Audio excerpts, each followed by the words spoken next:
Chance వచ్చింది ఈయనకి, ఈయన సద్వినియోగం చేసుకోవాలి కదా.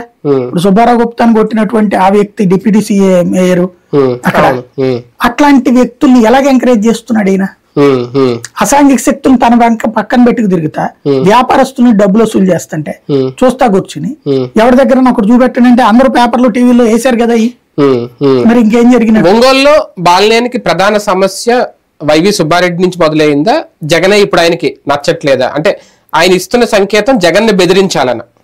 వైవి సుబ్బారెడ్డిని పక్కన పెట్టి ఆయన రాజ్యసభకు పంపించేసి ఏనాడో సైడ్ చేసేసాడు జగన్మోహన్ రెడ్డి.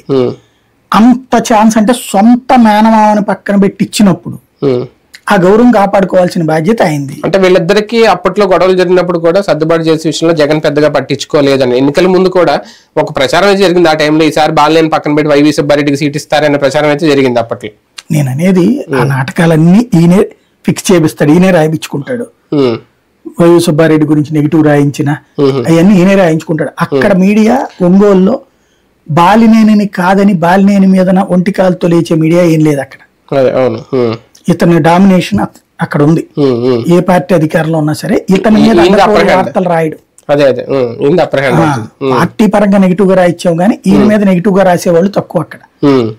దాంట్లో ఎక్కువగా అంటే సరే హైదరాబాద్ నుంచి రాసి పెట్టడం అది వేరు, లోకల్